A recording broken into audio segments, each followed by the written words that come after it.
भी शरीर मैंने धारण किए और इस शरीरों के अंदर में विराजमान हूं। उपनिषद में कथा आती है कि जिस समय देवताओं को प्रकट किया तो देवताओं ने कहा कि हमें रहने के लिए जगह चाहिए, हम एक जगह बैठकर भोजन करना चाहते हैं, अन्न ग्रहण करना चाहते हैं, तो हमें कोई ऐसा स्थान बताओ प्रभु जिसमें हम बैठकर भोजन कर सकें। तो भगवान ने सर्वप्रथम गौ का शरीर बनाया। तो देवताओं ने कहा नहीं ये शरीर तो अच्छा नहीं लगता है, ठीक है ना। सब सर्वप्रथम वो तो 33 करोड़ देवी देवता हैं, वे तो बात का है, लेकिन सर्वप्रथम शरीर बनाकर दिखा तो उसमें नहीं बैठे।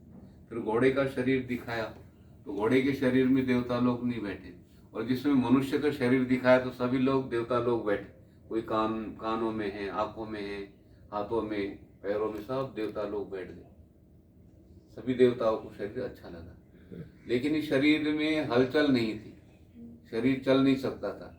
भगवान ने कहा सारे देवताएं बैठे, सब लोग हैं, शरीर भी दिव्य है, लेकिन ये शरीर तो चल नहीं रहा। तो भगवान ने स्वयं प्रवेश किया शरीर के अंदर में, और जिस समय प्रवेश किया तो शरीर चलने लगा, क्रिया हो गई शरीर से। देखो ना, कंडक्टर बैठ गए, पैसेंजर बैठ गए, सब बैठ गए, ड्राइवर नहीं है। ड्राइवर बैठने के बाद में गाड़ी, तो हमारे शरीर में भी ड्राइवर, ये पैसेंजर लोग है, देवता लोग बैठे सब। ये बहुत बड़ी गाड़ी है, 342 करोड़ की गाड़ी है ये। अंतरराष्ट्रीय मार्केट की दृष्टि विचार करें तो 342 करोड़ का शरीर बताया है, जीवित शरीर 342 करोड़। और जिस बॉडी में परमात्मा नहीं है वो पीजीआई के हिसाब से तो 12.5 रुपए का है जी। हमने वो पीजीआई में पूछा भी गवर्नमेंट क्या रेट है, तो बोले गुरुजी 12.5 रुपए है। ठीक है, लेकिन लाने में इतना खर्चा हो जाता है, इसलिए बोले वो यहाँ पर लाते नहीं है। ठीक है, मुझे आश्चर्य हो गया कि भी शरीर की क्या कीमत है जिसमें परमात्मा ना हो, तत्व ना हो, तो 12.5 रुपए है जी।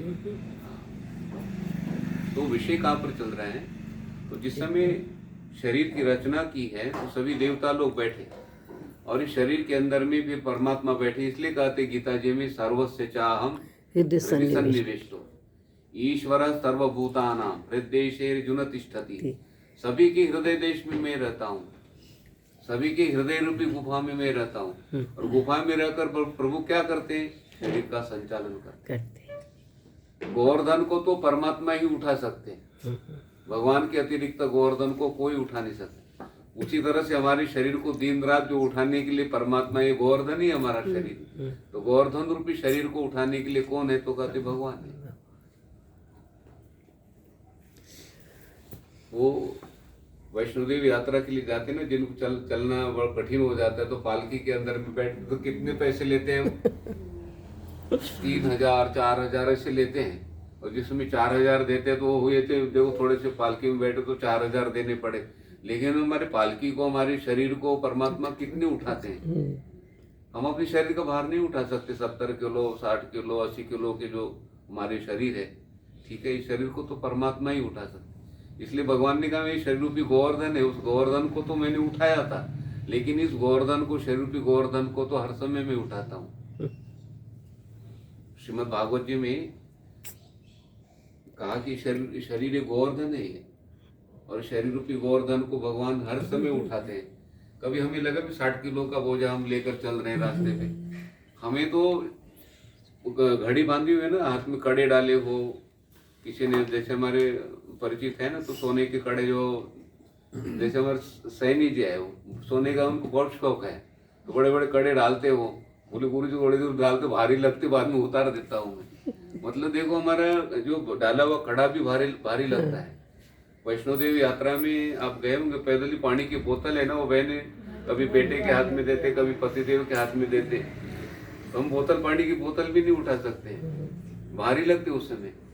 तो इस शरीर को कभी हमें लगा कि हम शरीर को 70 किलो का बोझा उठाकर लेकर चल रहे, परमात्मा उठा रहे हैं। और भगवान हमारे से एक क्षण भी दूर नहीं होते, सारी चीजें दूर हो सकती है, एक क्षण भी दूर नहीं होती। जैसे पंखे में से बिजली एक क्षण भी चली गई तो क्या होता है, पंखा बंद हो जाता है। पंखे को छोड़कर तो बिजली चली जाती है, लेकिन इस शरीर को छोड़कर भगवान नहीं जाते। जब तक इसके ये शरीर की आयु है 100 साल, शरीर छोड़कर नहीं, शरीर को छोड़कर परमात्मा नहीं जाते। भोजन ना मिले तभी भी देखो ना एक्टिवा बंद हो जाती है, पेट्रोल ना हो, ठीक है, डीजल ना हो तो गाड़ी क्या हो जाती है, बंद। हाँ, खड़ी हो जाती है एकदम। पेट्रोल समाप्त हो गया ना गाड़ी, और रिजर्व बोलते हैं ना, रिजर्व तो बाद में लग जाता थोड़ी देर के बाद, रिजर्व समाप्त हो गया तो क्या करें, खड़ी हो जाती गाड़ी। 2-3 गाड़ियां हमारे में ना कुटिया के सामने वो खड़े हो गए। मैंने कहा क्या हो गया, बोले गुरुजी पेट्रोल समाप्त हो गया। ठीक है, अब पेट्रोल डालना पड़ेगा उसमें। लेकिन देखो हमें 4 घंटा भोजन ना मिले, अभी जैसे पहले करवा चौथ व्रत करते हैं तो देखो कैसे शरीर दिन भर चलता है। कोई कोई तो 2-2 दिन पानी नहीं मिलता है, कभी स्वास्थ्य खराब हो जाता है तो पानी भी नहीं पीते, डॉक्टर मना कर देते, तभी भी देखो 24 घंटा शरीर चल रहा है, तो उसमें परमात्मा है। तो आत्म तत्व है वो किसी चीज का बना नहीं है, इसलिए उसको यमराज भी पकड़ नहीं सकते। और ये हमें ज्ञान हो गया, अरे जो हमारा स्वरूप है उस स्वरूप को तो सच्चिदानंद स्वरूप है ना, तो सच्चिदानंद स्वरूप को कहते हैं यमराज नहीं पकड़ सकते। जो आपके शरीर में है जो तत्व, उनका क्या नाम है, सच्चिदानंद स्वरूप। कोई हमें पूछे ना, हमारा शरीर स्वरूप नहीं है। जैसे मारुति कार में बैठ के तुम गाड़ी स्वरूप होते हैं कि नहीं, गाड़ी से तुम उतर के घर के अंदर चल जाते हैं, गाड़ी के अंदर बैठे हैं इसलिए भाई गाड़ी स्वरूप हम लगते हैं। जिस घर में हम रहते थे ना, घर जैसे हम ना, घर की हर चीज हमें अपनी से लगती है, लेकिन अपने से अलग है वो चीज। शरीर में आप रहते हो लेकिन शरीर आपसे क्या है, अलग है। सच्चिदानंद स्वरूप जो है, सत्य का संबंध सत्य के साथ ही होगा। सत्य का संबंध किसके साथ में होगा, सत्य के साथ में। जो बिजली है लड़ियों के अंदर में या ट्यूबलाइट के अंदर में, पंखे के अंदर में, उस बिजली को हम पूछे ना तुम किन के हो, तो बिजली का संबंध किन के साथ में हो, वो बोले जो पावर है ना, जो ट्रांसफार्मर है बाहर, बोले उसके अंदर में हम रहते हैं, उसके अंदर से हम आए और उसके अंदर में ही हम जाएंगे। तो उसको कितना भी बोलो तुम पंखे के हो, बोले नहीं पंखे के नहीं, हम ट्रांसफार्मर जो बिजली है ना उनके, ठीक है। तो जो सच्चिद आनंद स्वरूप है हमारा, तो स्वरूप का संबंध हर समय परमात्मा के साथ में, और शरीर का संबंध प्रकृति के साथ में। प्रकृति के अंदर में परिवर्तन होता है, बाल्यावस्था युवावस्था है तो परिवर्तन होता है, लेकिन आत्मा का संबंध परमात्मा के साथ में होने के कारण आत्मा में परिवर्तन नहीं होता। किसी ने कहा कि भी मेरी आत्मा 40 वर्ष की हो गई, ऐसा नहीं बोलते, हम शरीर बोलते हैं। शरीर क्या है, आत्मा की का कोई आयु नहीं होती है, ठीक है। तो आयु विचार चल रहा था, ज्ञानाग्नि, जैसे हमें व्यापक परमात्मा का बोध हो जाता है, वो सभी जगह है, सर्वत्र है, और उन्होंने ही सारा रूप धारण कर लिया है। वृक्षों के तरफ, लताओं के तरफ आप देखो, जितने हरे हरे पत्ते ना सब वही बने हो, वही बने हैं। और ये ज्ञान हो जाता है तो हर समय आपको परमात्मा का दर्शन होने लगता है। ये कीर्तन शुरू हो गया, और जिस समय परमात्मा का दर्शन हो गया, नारायण आपको दिखाई पड़ रहे हैं, तो नारायण का नाम वाणी में शुरू हो जाता है, उससे हमारे पाप कर्म निवृत्त हो जाते हैं। और नामाग्नि, भगवान का नाम इतना दिव्य बताया, पद्म पुराण के अंदर में प्रतिपादन किया। भगवान कहते हैं कि मैंने अपने नाम के अंदर में शक्ति भर दी। भगवान कहते हैं मेरा नाम है ना, उस नाम के अंदर में मैंने शक्ति भर दी, और ऐसी शक्ति भर दी जिस समय मेरा नाम लेते हो तो मैं वहां पर चल कर आता हूं। नाम के अंदर में इतनी शक्ति है कि भगवान आपके घर में आते। शबरी ने भगवान का नाम लिया ना, राम जी का नाम लिया, तो उनको भगवान के स्वरूप का बोध था, उन्हें सत्संग श्रवण किया था कि भगवान व्यापक हैं और उनका स्मरण करेंगे तो हमारी कुटिया में आएंगे। और गुरुजी ने भी कहा था कि शबरी, मैंने प्रभु का दर्शन नहीं कर पाया मैं अभी, लेकिन तू भगवान का स्मरण कर, आपकी कुटिया में भगवान आएंगे। और झाड़ू लगाते समय देखो भगवान का स्मरण कर रही है, वो नाम ले रही है राम जी का, और राम जी का नाम लेते लेते लेते लेते वो झाड़ू लगा रही है, वाणी में भगवान का नाम और हाथों से काम, वो झाड़ू लगा रही है और भगवान का नाम ले रही है। ऐसे करते करते 12 वर्ष बीत गए। तो 12 वर्ष बीत गए तो भगवान आए कि नहीं आए। और शबरी हताश नहीं हुई, क्योंकि उनको भगवान के स्वरूप का बोध था। जिनको भगवान के स्वरूप का बोध होता है ना, वो हताश नहीं होता है।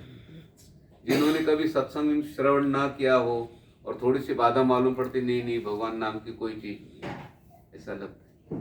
ठीक है, वो रोहतक में उनकी बहन ने कभी सत्संग श्रवण नहीं किया ना, वो जाप करते थे वो। अब वो थोड़ी सी बाधा संकट शरीर में, ठीक है, कभी बुखार, कभी कुछ पेट खराब रहता है, तो उन्होंने विचार किया भी भगवान नाम की कोई चीज नहीं, माला मंदिर में वापस कर दी, किताब भी रख दे मंदिर में, ग्रंथ भी रख दे, बोले भगवान नहीं है। ठीक है, क्यों ऐसा हुआ? भगवान के स्वरूप का बोध हो जाता है ना, तो हताश नहीं होता साधक। तो साधक को पता चलता है भी पिछले जन्म के कर्म है, उस अनुसार ये सुख दुख भोगने के लिए आते, और सुख दुख भोगने के लिए तो शरीर मिला है। भाई हम अच्छा घर, अच्छा फ्लैट किस लिए बनाते हैं? भाई आराम से हम सो सके, आराम से हम भजन कर सके, ठीक है, आराम से हम भोजन कर सके, सुख से रहने के लिए तो हमने घर बनाया ना। ठीक है, तो विचार कहाँ पर चल रहा है? भगवान के नाम में ऐसी शक्ति है। भगवान कहते मेरा नाम आप लेते हो तो मैं आपकी कुटिया में चल कर आता हूँ। कुटिया का अर्थ क्या है? हमारा ये शरीर रूपी घर, ये कुटिया ही है। और जिस समय आप स्मरण करते हो, स्मरण करने वाले कौन है? दो हमारे शरीर में कहते हैं, वसुदेव मन है और देव की बुद्धि है। वसुदेव मन है और देव की बुद्धि है। मन और बुद्धि है, परमात्मा का स्मरण करने लग जाती है। बुद्धि के द्वारा निर्णय कर लिया कि सत्य वस्तु परमात्मा है, और मन के द्वारा कहते फिर आप परमात्मा का चिंतन करने लगते हैं। ठीक है, तो जिस समय साधना पूर्ण हो जाती है तो मथुरा के जेल में कौन आए? भगवान आए। उसी तरह से हमारा शरीर मथुरा है। मथुरा शरीर रूपी इस घर के अंदर में वसुदेव जी मन है और बुद्धि देव की है। जिस समय देवकी और वसुदेव जी स्मरण करते हैं परमात्मा का, तो मथुरा के जेल में जैसे परमात्मा आए, उसी तरह से हमारे शरीर रूपी मथुरा में भगवान प्रवेश करते हैं।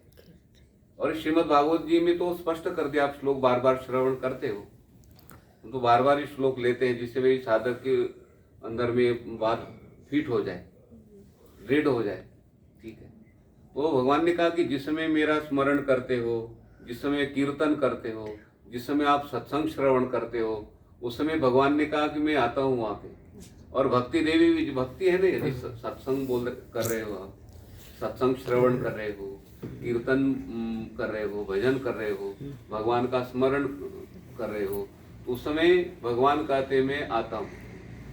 और वो ये भक्ति है, श्रवण भक्ति है। जिसमें आप सत्संग श्रवण कर रहे हो तो श्रवण भक्ति है। जिसमें अभी कीर्तन भजन बोल रहे थे, ये कीर्तन भक्ति है। हाँ, भगवान की पूजा भक्ति है। जिस समय आप प्रणाम करते हो प्रभु को, ये भक्ति है। 9 प्रकार की भक्ति बताए, 9धा भक्ति बोलते। तो विषय कहाँ पर चल रहा है?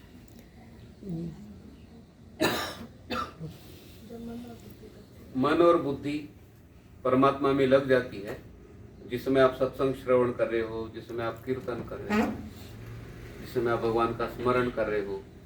तो श्रीमद् भागवत जी के 3 स्कंद में प्रतिपादन किया। परीक्षित को कहते हैं, परीक्षित सुखदेव जी महाराज कहते हैं कि जिस समय आप श्रीमद् भागवत जी का श्रवण करोगे, ठीक है,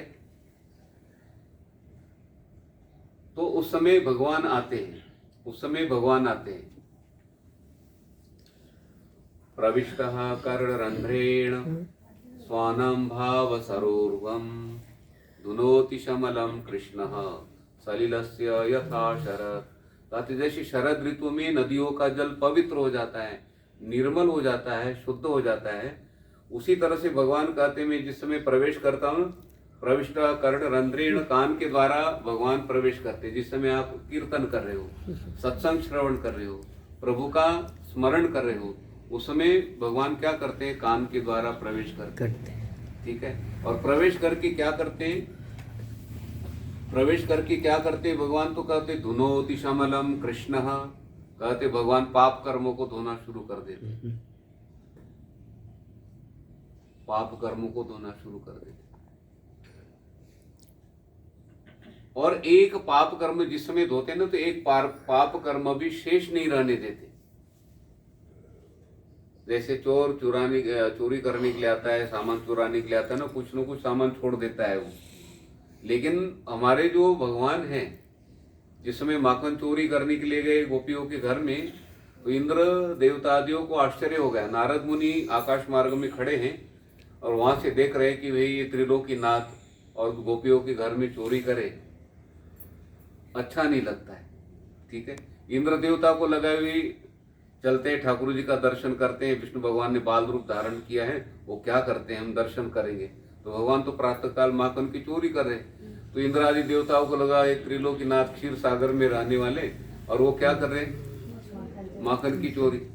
भाई जो कोई ज्वेलर इतना बड़ा है, उनके करोड़ों का सामान दुकान में है, और वो अंगूठी चोराने के लिए किसी के घर जाए और किसी ने देख लिया, लोग क्या बोलेंगे, अरे आपकी दुकान में कितना सोना चांदी है। सोना तो ऐसा ही वो झाड़ू लगाते समय भी वहां तो सोने के कण उड़ते हैं। ठीक है, इतना सोना आपके इसमें है तो आप तो सबको बांट सकते हो, और बांटने वाले आप कैसे, आप चोरी कर रहे हो। ठीक है, शंका कर सकते हैं कि नहीं। और ऐसा संसार के अंदर में होता नहीं, जिसके करोड़ों का सोना जिनकी दुकान में है, वो कोई अंगूठी चुराने के लिए जाएगा क्या, नहीं जा सकता है। तो इंद्र आदि देवता भी तो विचार करें, जिनके क्षीर सागर में रहने वाले प्रभु।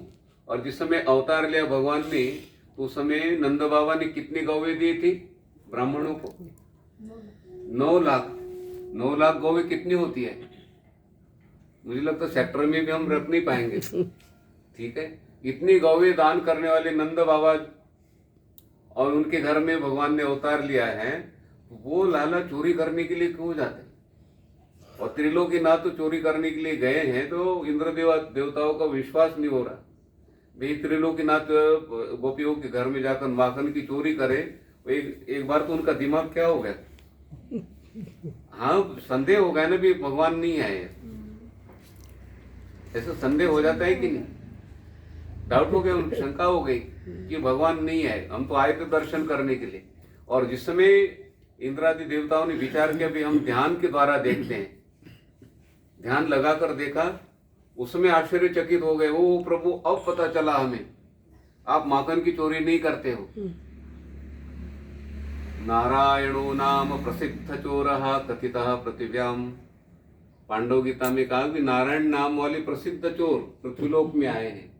वो क्या करते हैं, इंद्र देवताओं ने कहा कि अब पता चला प्रभु, अनेक जन्मार्जित पाप संचयम, अनेक जन्मों की जो पाप संचित है उनकी आप क्या कर रहे हो प्रभु, चोरी कर रहे हो। कब चोरी करते हो, हरति अशेषम स्मृत मात्रे वयः, जिस समय आपका स्मरण करते साधक लोग, उस समय आप पाप कर्मों की क्या करते हो, चोरी करते हैं। और पाप कर्मों को चुराने वाले भगवान ही हैं, और कोई नहीं चुरा सकता।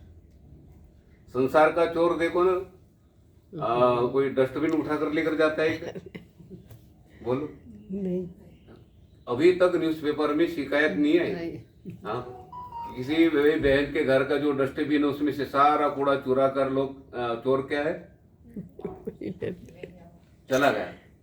ठीक है, किसी के घर का कूड़ा चोरी हुआ क्या, नहीं, कभी ऐसी घटना नहीं घटी। वो हीरे मोती लेकर जाता है।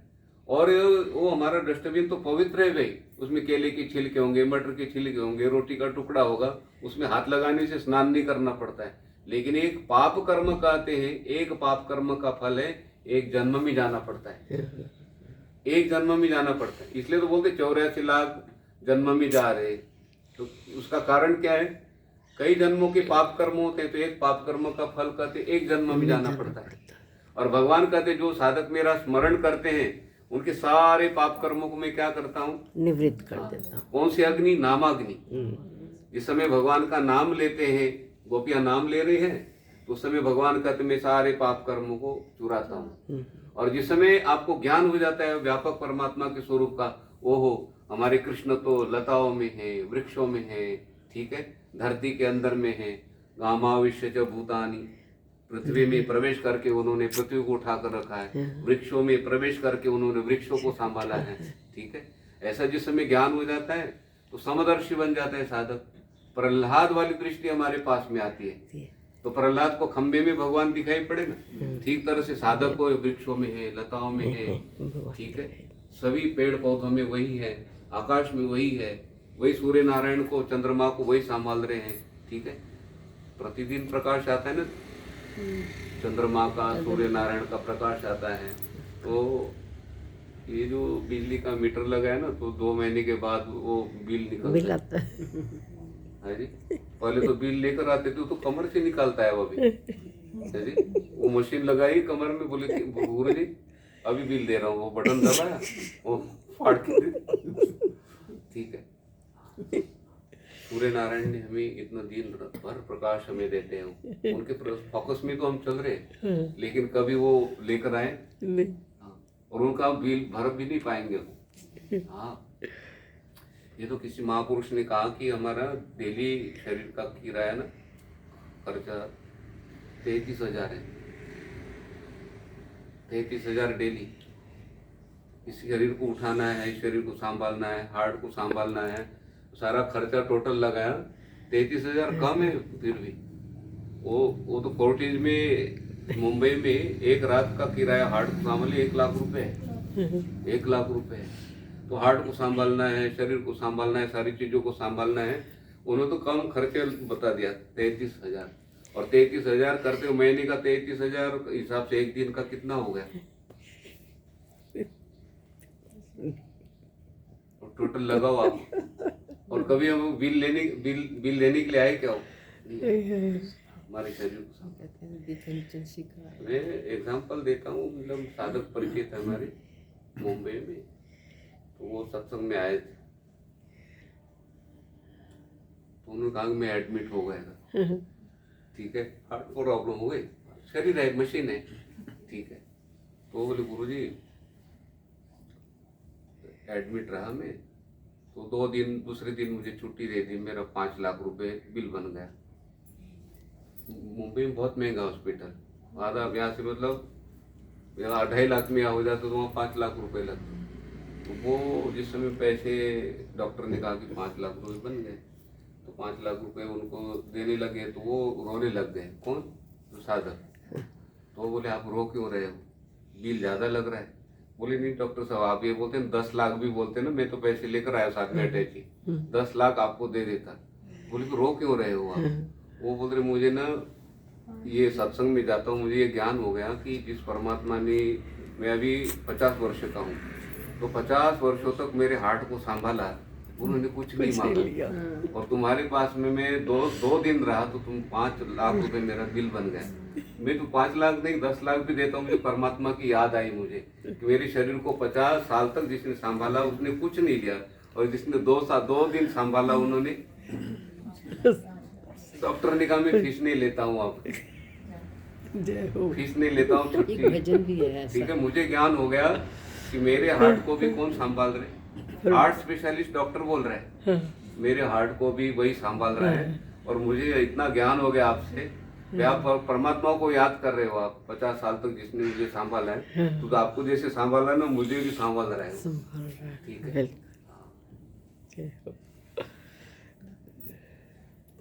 तो भगवान का नाम, नामाग्नि, भगवान का हम नाम लेते हैं, उसी समय कहते हमारे पाप कर्म निवृत्त होना शुरू हो जाते हैं। हम तो हर दिन बोलते हैं सत्संग में, तो जिस समय आप हरि बोलते हो, गोविंद बोलते हो, माधव बोलते हो, नाम लेते ना, कृष्ण गोविंद माधव, उसी समय कहते हैं हमें 4 वेदों का पाठ करने का फल प्राप्त हो जाता है।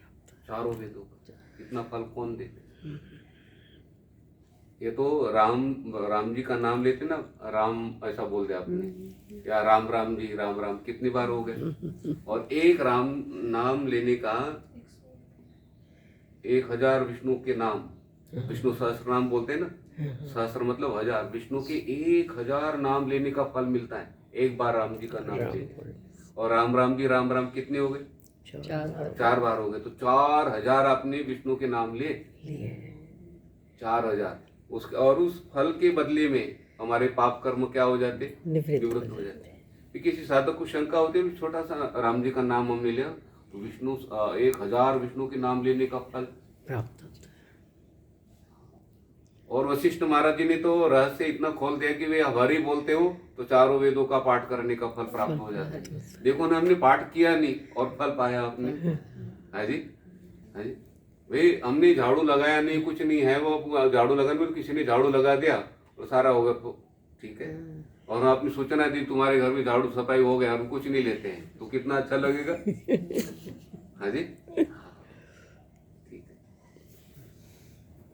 वो बेटी घर में आती है ना तो सारे कपड़े लेकर आए, वो धोने का टाइम नहीं मिला तुम, ठीक है, अपने माँ के पास मायके आई हुई, ठीक है, अटैची रखे तो उनको चिंता हो गई मैं कब भोजन करके फिर कपड़े धो लूंगी, ठीक है।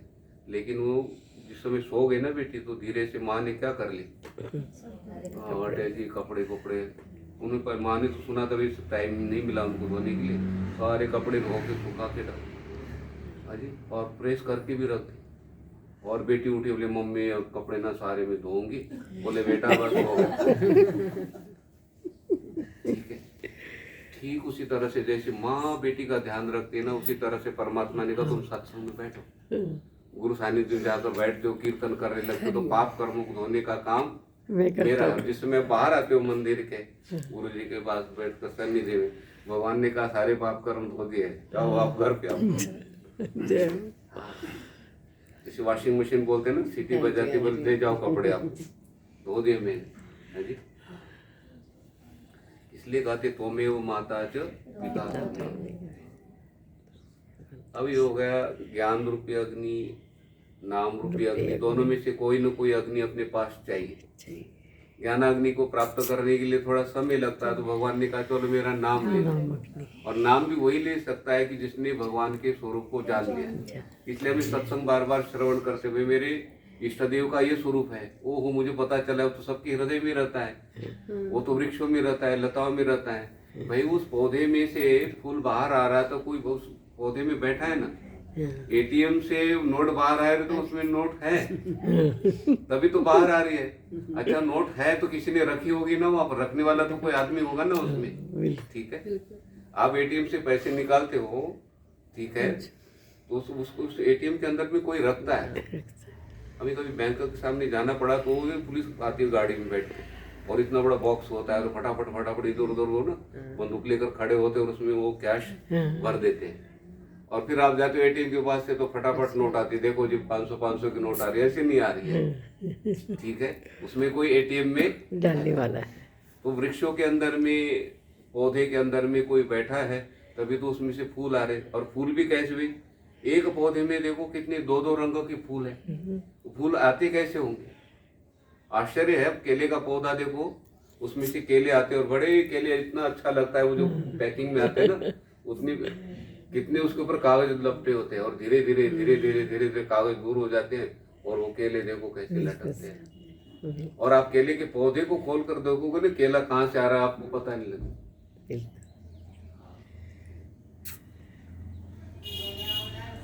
तो ये संसार है, संसार को जानना बड़ा कठिन है, जिसे हम माया बोलते हैं, क्योंकि वो वटवृक्ष का बीज होता है।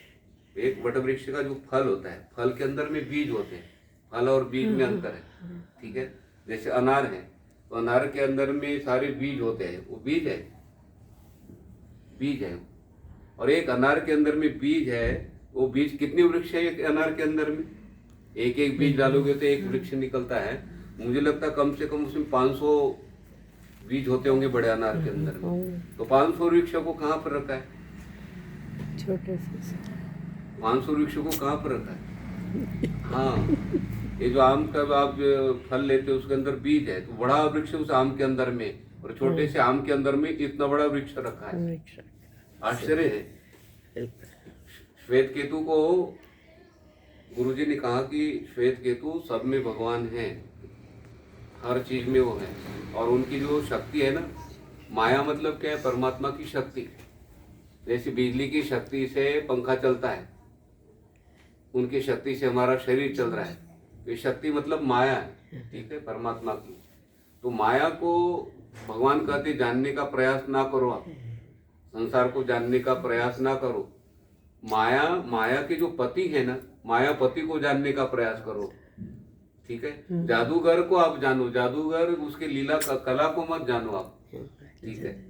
कला को जानने के लिए प्रयास करोगे तो आपको समझ में ही नहीं आएगा। हाँ जी, अब देखो जादूगर वो अपना गला ऐसा कर देता तो ये गर्दन है ना ऊपर जाती है ऐसे, और ऐसे घूमते और आपके साथ हंस रहे बोल रहे हो, और आपको बोले कैसी वही गर्दन चली गई, वो खून भी नहीं निकलता कुछ भी नहीं, और आप दिन रात भी प्रयास करोगे ना नहीं होता।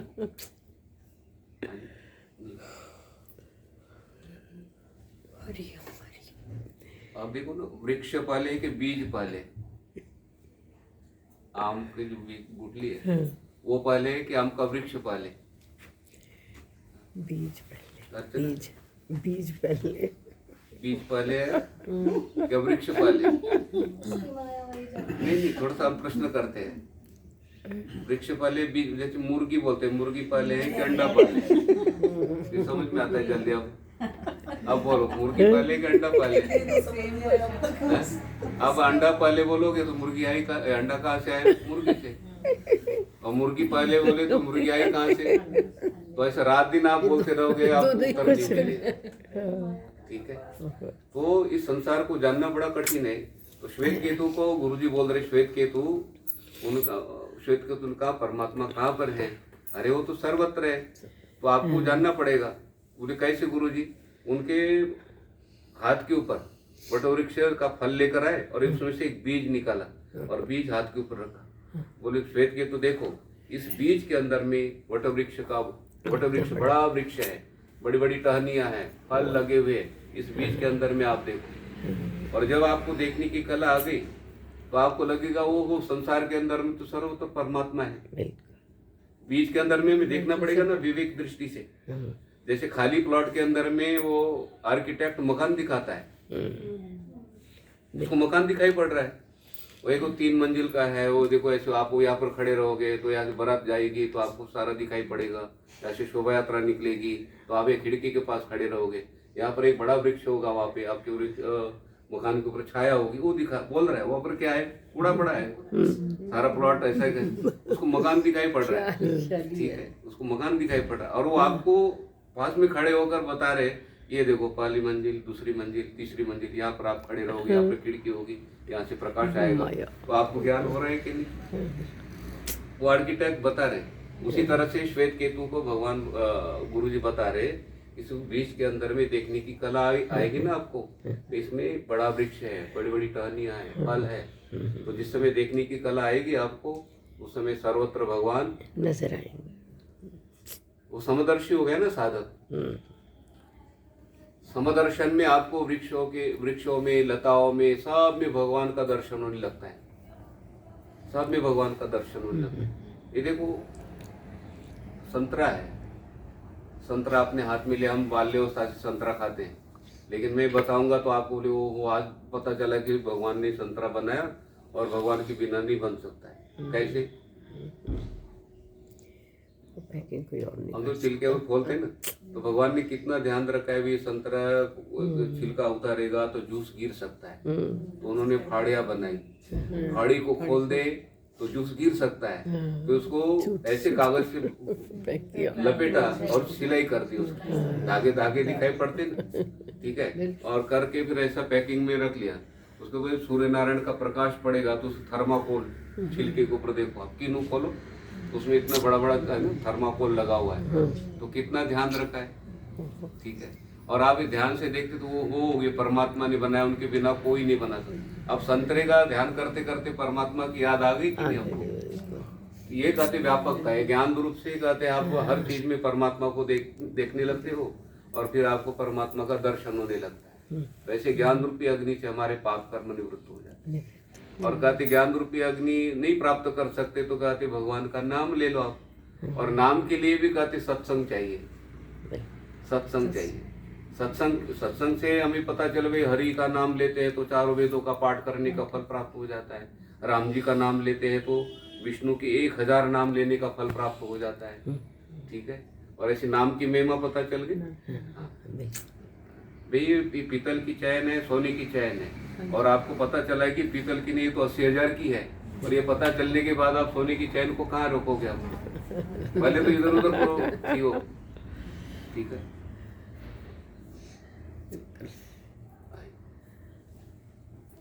सत्संग को परमात्मा के स्वरूप के बारे में तो कितना बोलते जाए तो कम ही है। हाँ बिल्कुल हाँ, अभी कोई शंका हो तो एक पूछ लो आप। बिल्कुल। बोल मेरे श्री सतगुरुदेव महाराज की, बोल सच्चिदानंद भगवान की। अब